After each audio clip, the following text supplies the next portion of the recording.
welcome to Looking Glass Letterbox. This is the general reading for Scorpio for February of 2021. Again, it is a general reading, so it may not connect, well, it's not going to connect for everyone or resonate with everyone, but hopefully there's something here that's interesting or curious or helpful that you can take to consider as you move about February and deciding what to do and embarking on the things that you're going to do. If what shows up here doesn't apply for you, feel free to check your other sign placements. What you're maybe focused on or thinking about may be showing up somewhere else in your chart. So take a look at your, if Scorpio is your sun, take a look at your moon, rising, Venus signs. What's happening for you or what you're considering at the moment may be showing up there. Okay, we're going to go ahead and begin with what's moving out of influence, the end of January and beginning of February. And you have the Seven of Wands. Okay, so you've taken some actions, whoever's connecting with this.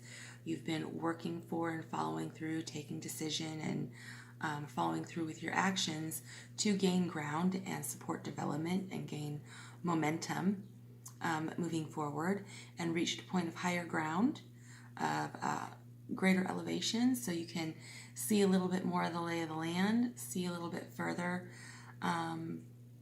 down the road to where it is that you'd like to go, and a position of holding that ground and defending that position against criticism or any sort of efforts to pull you back to the level that you were previously at. You've already moved beyond that. You've moved up, and so standing your ground and holding that position is where you're coming from, what's moving out of influence into present influences here in the beginning of February. And that you've got the Queen of Swords and the Nine of Cups. Okay, very good. So Queen of Swords is about independent thought, perceptive awareness, confident decision about what you want and what you're going to do to get that. So decisive command and confidence and understanding with the Queen of Swords. And under that Queen of Swords is wish fulfillment. So when the Nine of Cups shows up, I always say out loud what it is that you want. She knows what she wants. She knows what she wants to do to get it, okay, in current influences. So with this one, say what you want out loud to reaffirm it to yourself and also to let it be known outside of yourself in the external what you are receptive to, and then you release your expectation of how it's going to show up and stay open and receptive and attentive to recognizing and paying attention to all of the different ways that what you want may be coming towards you to connect with you. All right, this is in the intellect, this is in the mind, in the perception and perspective and story, in your thought process and perception. This is in your emotional space. So independent thought within your mind, open and receptive and firm in your conviction of what it is that you're receptive to and willing to release the expectation of how that's going to show up and being willing to receive it when it does. Okay, so you're on the lookout for how that's going to show up, because Queen of Swords, super perceptive. She doesn't miss a trick, this lady, okay? So that's the current position that you're holding. It's a very bold, confident space to be in. Oncoming influences is the Emperor. So this is the card of Aries, so it may be helpful to speak to an Aries. You may be coming into a connection with Aries that may have this fulfillment available to offer to you, or the opportunity to come further into alignment with it or into frequency with it.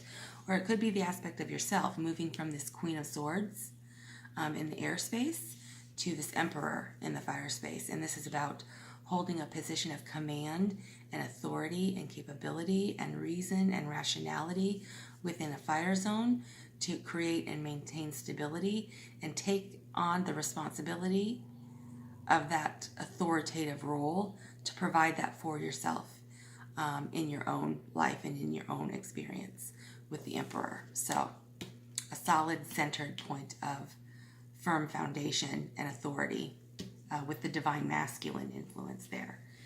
Under the Seven of Wands, we have the Two of Cups. Okay, so this is the connection that you're keeping your eyes open to receive here with Queen of Swords.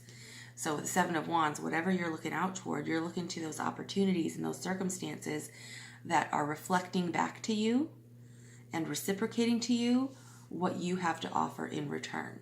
So you're looking for a true match, a true love connection, a true point of fulfillment that is synchronistic and replenishing with the Two of Cups here under the Seven of Wands. That's what you've got your eyes peeled for. That's what she's waiting to decide to move on. That's what she's open to receiving. All right, under the Queen of Swords and the Nine of Cups, you have the Hierophant, card of Taurus. It may be helpful to speak to a Taurus. They may have some information or support available to you that will help you down the road. It's also a point of conflict or adversity or challenge or obstacle.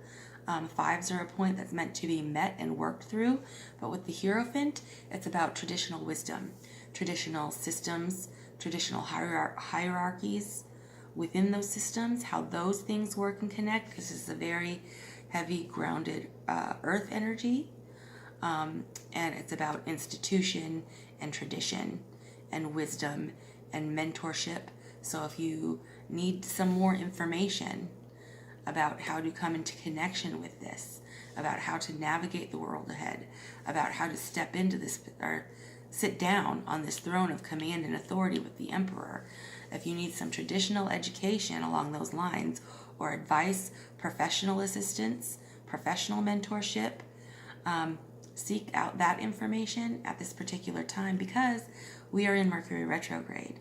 And in Mercury retrograde, things tend to slow down communication-wise, or get confused, or get misaligned, or become a little bit foggy, the information's a little bit disjointed. You can see I'm tripping over my words.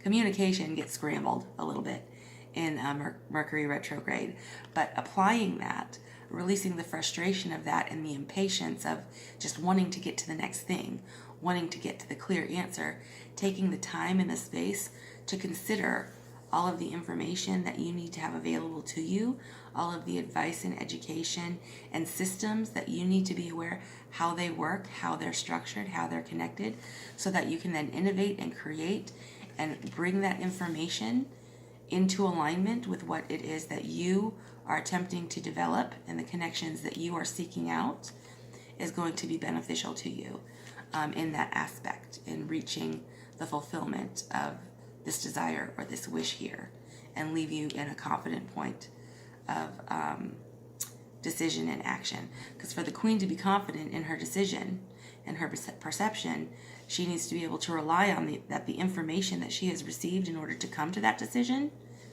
is secure and is true and is accurate, and she knows all of the details clearly so that there's no confusion, no illusion, no misrepresentation. So taking the time that Mercury retrograde is going to afford you to slowly process that and assemble all of that information into a cohesive body of awareness and attentiveness and knowledge before you move on your decision is going to be significant. So the retrograde is active, I believe, up until the 21st. I think it goes direct again on February 22nd. So before you sign any contracts, enter into any new agreements, make sure you're crystal clear on the fine details and that what something is presented to you as is actually what it is before you commit to it, or take your time to consider things until Mercury goes direct again and the fog lifts and that crystal clear clarity becomes apparent. All right, that's just advice if you like to work with the astrological influences. That's some helpful advice. And then under the Emperor, we have the Eight of Coins and Death. Okay, so once you take that seat of authority and command over reigning over your life and your development, your decisions, digging into the work, digging into the detail, the finer aspects of what it is that you're creating, because again, coins is material manifestation, what you actually, the tangible result of your efforts, following your intention and decision and follow through and conviction and commitment to it, all of that coalescing and then producing something tangible when you apply all of that information. So what you're working on and seeking mastery on is will start to gain result and will transform into the next level or the next evolution of what it's going to be. Okay? And this is also the card of Scorpio. It may be helpful to talk to a Scorpio. Well, you're Scorpio, so this is you showing up in your own reading. There you are. Okay? So you're digging into the details of your work, but before you swing that sword,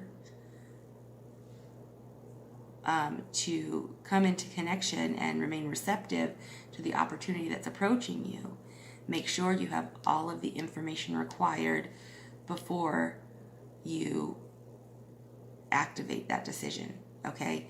And to ensure that you come into connection with the reflection and reciprocity that you're looking for with this Two of Cups. All right, at the bottom of the deck, influencing this, you have the Two of Coins. Okay, this is about choices and decisions, about emotional receptivity and responsiveness. This is decisions and considerations about how to maintain the stability and the responsibilities that you need to sustain and remain committed to throughout this process, while also bringing in those things that you want to come into connection with, that time and circumstance serve up to you, to add into that mix. So with the Two of Coins, it's important to remain fluid, to remain adaptable, flexible, teachable. Excuse me. The fluidity of a calm center of balance so that you can adjust and rearrange and maintain that balance throughout the course of this development is going to be important. So keep that in mind when you're trying to bring in the new while still maintaining what you want to take with you along the way. You know, those things in your life that you need to maintain and sustain throughout progress as well. All right. And then at the bottom of the deck, we have, or sorry, not the bottom of the deck. This is the where you're at on the Enchanted Map Oracle. So you got 2 cards for this month, and you got Deep Freeze and Making a Choice.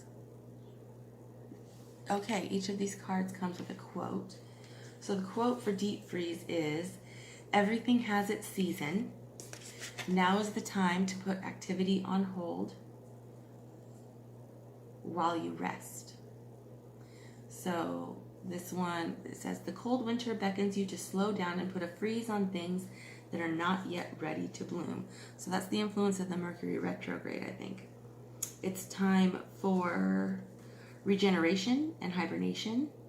Forgo ambitious activity. Allow yourself to pause. Allow ideas to gestate. That's what's happening here with the Queen of Swords, the Nine of Cups, and the Hierophant in the present position within the Mercury retrograde. Allow stuff to settle. Allow it to gestate. Allow it to develop and become enriched in a pause situation. Allow projects to shift and change and relationships to go through the just being what they are, and not so much constantly trying to be advanced to the next thing and the next thing and the next thing. Allowing yourself to be in the moment, to replenish, to regenerate, to apply self-care. So putting arguments or conflicts on ice, allowing yourself to rest from those things, and doing some reflection, some self-reflection, self-care, like I said. Read a good book, rest, dream, consider potential, consider possibility, but in a relaxed, recuperative sort of state with the Deep Freeze. Okay, and now with the Making a Choice, the quote is, "You are required to come to a decision now." So you're faced with a dilemma or a fork in the road to make a conscious choice regarding what the next right action is. Okay, and that's also here with the Queen of Swords and the Nine of Cups. All right, you have an idea of what your decision is, but something's holding you back, and it may be the retrograde, the astrological influence that you need to hold because something else needs to develop. It needs to be enriched. It needs to macerate for a while before the next right action can be taken. So whatever the choice that you take, You must have to take responsibility for it, but you don't need to be afraid of it. So you may not have all the answers that you need right now because you can't know until you've sort of embarked upon the process, into the process for a little while. But trusting your intuition, asking for a sign, and remaining open to receive those signs to sort of direct you to the right path. Remain aware. The choice that you take will be the right one for you, but it's going to open you up to learning. That's here with the Hierophant as well. So always be open to learning and to the acquisition of new experience, new skill, new ideas, new understandings. So the success that you have is going to lie in choosing consciously, guided by your intuitive spirit. Okay, so that's the Swords and the Cups operating together, and then applying that through your actions with the Wands to bring about your results with the Coins. Okay, and this may seem like they're sort of contradicting each other. Like this one is take a break, chill out, recuperate, self-care, allow things to develop in this current space and time, and you're called to make a choice right now. Okay, what the Mercury retrograde is allowing for these first few weeks of February is for these two things to apply at the same time. Because communications, like I said, with Mercury retrograde, and details and options and agreements and contracts and committing to the choices that you make, all of that up until the 22nd is slowed down. So applying the positive aspect of that Mercury retrograde, releasing the frustration of those things and the impatience with those things, and allowing things to just be while you gather the information that you need to be confident that your choice is going to be the right one before you commit to it. Okay, and step forward into that, and allowing yourself to rebalance and come to a state of equilibrium and calm centeredness with the Two of Coins applies with these within the retrograde period. So allow yourself just to be, just to consider, to rest, because you have a vision of where it is that you want to go. You have a decision that you want to take. You have something that you are clear about what you want. And toward the end of the month, with the Emperor, you're going to be able to take that seat of power to reign with that authoritative stability, okay? And then transform into the next stage of this, the mastering this development that you're working on here. Fantastic. All right, that is all that I have for you in this part, Scorpio. If you're interested in the extended reading, I've started a Patreon for extended readings. You can check that out. I'll link that in the description if you're interested in that. If you haven't checked out the Tea Time in Tarot, I've been doing a daily tarot journal that I've posted Monday through Fridays. I did that all throughout January. I've committed to doing that for all of 2021. So if you want to check out some of those, you can check in every day, once a week, every once in a while, review the previous week on the weekends, however you want to employ that.